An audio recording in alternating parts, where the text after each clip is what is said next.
Hello mes people, j'ai essayé de faire une petite vidéo live et apparemment ça n'a pas beaucoup fonctionné. Je sais pas pourquoi, l'image restait figée, donc du coup je vais le faire en vidéo classique pour vous montrer un petit peu comment je reprends mes locks au crochet, parce que tant qu'à faire je voulais vous le montrer maintenant, comme ça c'est fait et comme ça vous voyez de quoi je parle. Donc alors, pour commencer, la moitié de ma tête est déjà faite et l'autre moitié n'est pas encore faite, donc je vais vous montrer à quoi ça ressemble quand c'est fait. Donc c'est un peu plus resserré. Moi j'aime pas quand c'est nickel, donc je mets pas de gel ou de trucs comme ça. Et puis en plus je trouve que les gels ça attire la poussière, enfin bon. Donc du coup j'hydrate, je nourris, mais je le fais pas pour que ça soit vraiment nickel comme quand on met du gel et qu'on couche tous les cheveux. Et de ce côté là vous voyez c'est pas fait hein. Donc il y a des racines.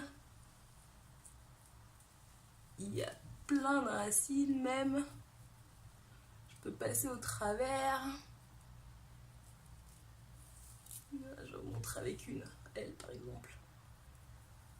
Ah bah non, mauvais choix. Hop. Là, par exemple, vous voyez, grosse racine. Enfin, je peux pas vraiment bien passer au travers parce que mes cheveux sont vachement emmêlés au niveau des racines. Parce que ça fait très longtemps que j'ai pas repris au crochet. Donc voilà, ça méritait bien un petit coup de neuf, entre guillemets. Même si perso j'aime bien aussi quand c'est un peu comme ça, en route. Donc, ce que j'utilise, mon petit élastique collant, la rondelle de collant que j'adore, deux crochets, donc un crochet classique pour faire du crochet, hein, de la couture. Donc celui-là c'est un 2 mm, tuc, et un crochet qu'on utilise pour faire des crochets braids, je crois, ou des tissages, il me semble. Celui-là il est plus petit, alors je sais pas si vous allez bien voir, je suis pas trop douée pour ça. Est-ce qu'on voit pas? Non, on voit pas très bien, nul. Donc bon, c'est un petit crochet avec un loquet, tuc, pour pouvoir se refermer et passer à travers en fait, à travers les mèches. Donc ça fait quelques années, ça fait pas très longtemps, ça fait quelques années que j'utilise ça. Déjà parce que il y a très longtemps je connaissais pas, et à force de voir des vidéos de lotissien, tout ça, j'ai appris. Et aussi parce que j'ai testé et j'ai vu qu'effectivement c'était utile pour pouvoir resserrer vraiment tous les petits cheveux que j'arrive pas à attraper avec ce crochet là. Aussi de l'eau hein, pour hydrater, et des huiles végétales. Souvent ma préférée c'est l'huile de coco, mais je switch aussi avec l'huile de carapate. En ce moment il y a de l'huile de macadamia et d'avocat que j'utilise. Hop, ce sont les petites fioles par Activilon qui ont fait d'ailleurs plein de fioles d'huile comme ça. Je crois qu'il y en a 10 ou 12 et c'est vachement cool, vachement pratique. Il y a plein de petites huiles végétales et on peut s'amuser, faire des mélanges ou les utiliser purs tout simplement. Donc assez bavardé, je vais vous montrer un petit peu ce que je fais. Donc mon élastique il me sert principalement à mettre les cheveux hors du chemin parce que sinon je mélange tout et c'est agaçant. Donc là pour bien vous montrer, je vais tout séparer et je vais en garder qu'une seule. Et je vais faire une après l'autre. Tuc. Ah, j'aurais peut-être dû hydrater avant. On va hydrater maintenant.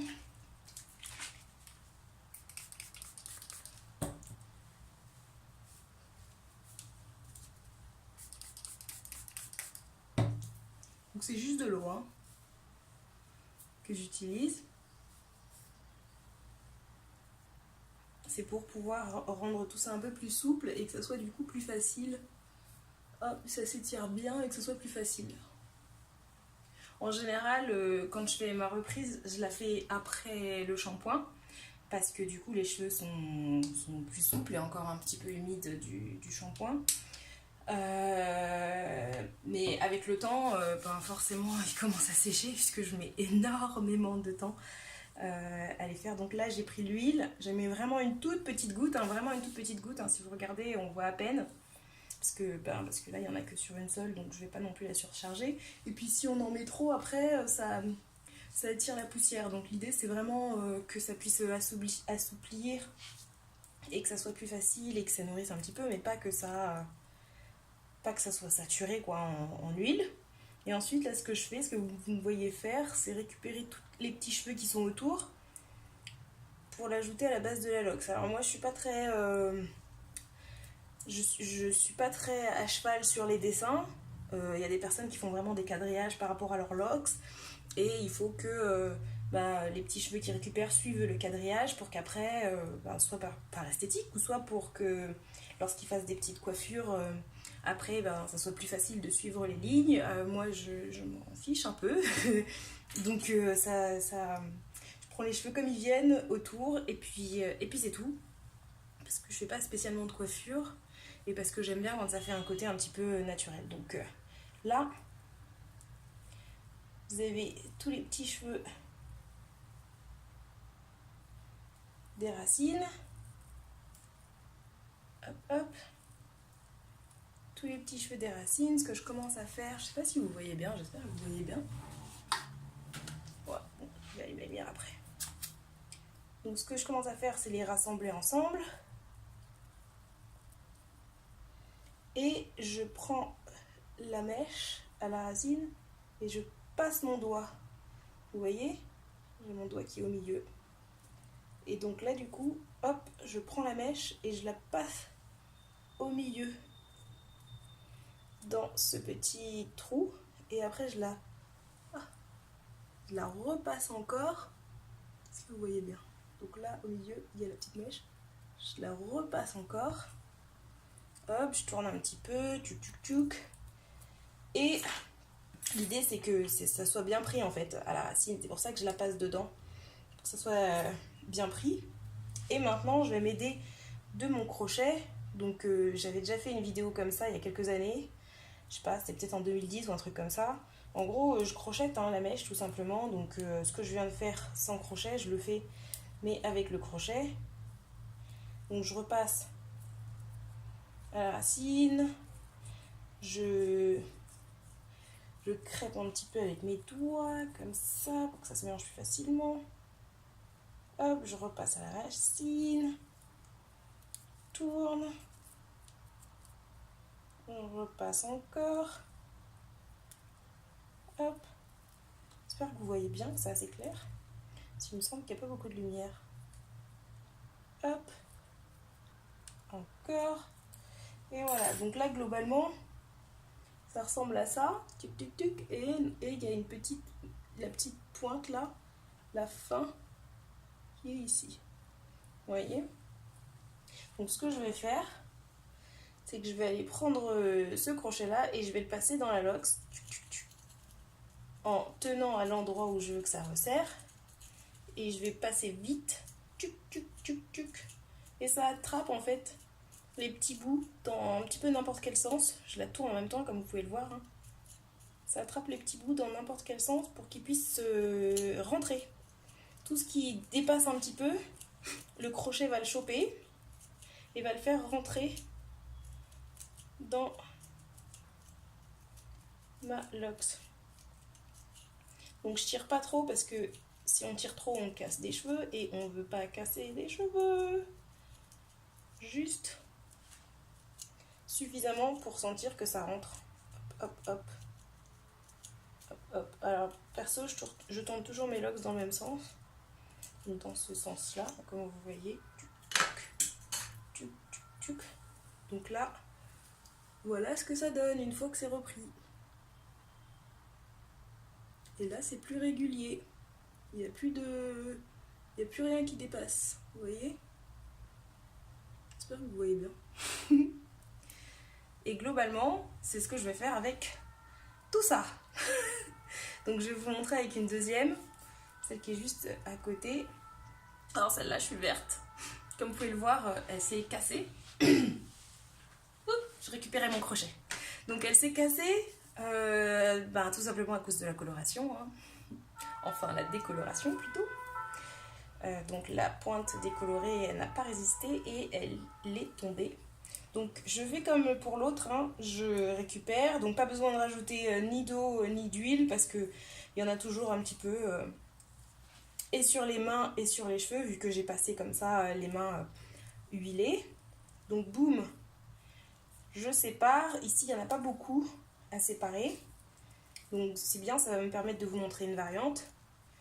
Quand il n'y en a pas beaucoup, là, il y a vraiment quelques pauvres petites mèches. Donc je vais essayer de les faire passer au milieu. J'ai séparé, je passe au milieu, je tourne, je passe encore au milieu.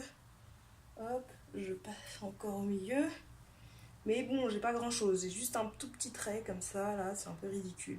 Je suis désolée, le focus il me fait des trucs, c'est un nouveau téléphone. Alors ça me fait des trucs bizarres. Ça focus, ça défocus, enfin bon, c'est bizarre. Donc du coup, ma petite mèche, là, il m'en reste pas beaucoup. Ce que je vais faire, c'est que je l'enroule un petit peu autour, je mélange, hop, c'est pas mal. Et cette fois, je vais squeezer l'étape du crochet à crochet. Mais je vais prendre directement le crochet, on va dire le crochet à tissage, pour pouvoir resserrer. Parce que du coup, j'avais pas suffisamment de matière pour pouvoir... j'allais perdre mon temps en fait en utilisant le crochet à crochet pour faire passer la mèche. Donc je peux directement squeezer et passer directement à cette étape où hop, je vais au travers de la lox. En fait, si j'appuie, c'est non seulement parce que c'est plus facile pour bien guider le crochet, mais aussi parce que comme ça aide vraiment à resserrer. Hop. Et en fait, l'intérêt de tourner, c'est pour pas attraper toujours les mêmes cheveux, mais vraiment bien tourner pour avoir vraiment une reprise qui est régulière et que ça fasse bien un arrondi, un cylindre tout le long de la lox. Bon, je pense que c'est pas mal pour celle-là aussi. Hop. Et donc du coup, ça nous donne ceci. Pour la deuxième, voilà, les deux racines sont reprises. Bon, ben maintenant il me reste tout ça à faire. Voilà. Mais en gros, j'espère que vous avez saisi l'idée. Ce qu'il est possible aussi de faire une fois que la reprise elle est faite, c'est à ce moment-là, alors parfois c'est ce que je fais aussi, je prends un tout petit peu d'huile juste après mon shampoing et j'en mets partout, donc je reprends tout. Et quand j'ai terminé, une fois que j'ai bien tout terminé, là je reprends un petit peu d'huile et vraiment, vu que maintenant je peux accéder bien à mon cuir chevelu et tout, ben là je repasse un petit peu d'huile un peu partout. Mais là, comme j'ai pris trop de temps, j'avais plus les cheveux qui étaient humides, donc du coup je suis obligée de temps en temps de réhumidifier avec de l'eau et de repasser un petit peu d'huile aussi. Dernière petite chose, à quelle fréquence je reprends mes locks? Alors, pas trop souvent. On va dire que la dernière fois que j'ai repris mes locks, là, je pense que ça devait être en août ou en juillet. Enfin, que je les ai reprises au crochet en juillet. Ouais, je pense que ça doit être en juillet. Ou en août. Non, c'était début août. Maintenant, je me rappelle, c'était avant le road trip en Australie. Donc, c'était début août. C'était probablement autour du 10 août, un truc comme ça. Je les reprends pas souvent pour plusieurs raisons. Déjà parce que j'ai la flemme, j'ai trop de cheveux et donc j'ai la flemme. Et aussi parce que en fait enfin, je veux les laisser tranquilles en fait. Je veux pas trop les martyriser, tirer dessus, faire des petites choses et tout. Et donc je les laisse tranquilles, ils vivent leur vie et tout et voilà. Et aussi parce que à force de ne pas faire de coiffure, de ne pas manipuler mes cheveux, tout ça, et ben mon cuir chevelu forcément est devenu beaucoup plus sensible et donc dès que je fais quelque chose j'ai super mal. Là par exemple j'ai repris, même si c'est pas super serré ou quoi que ce soit, mais je sens quand même qu'il y a une tension, ça me fait un petit peu mal. Donc moins je les touche, mieux je me porte. Sinon entre les reprises au crochet, de temps en temps je fais des reprises où juste me contente de tourner. Voilà. Juste me contente de tourner les racines. Et je pense que c'est tout. Voilà. Merci d'avoir regardé cette petite vidéo. J'espère que ça sera utile, que ça vous aura plu. Désolée d'avoir raté le live, mais on va réessayer, on va réussir une autre fois. Et je vous montrerai le résultat sur Instagram, la Manouchka. Et voilà, et c'est tout. Bisous.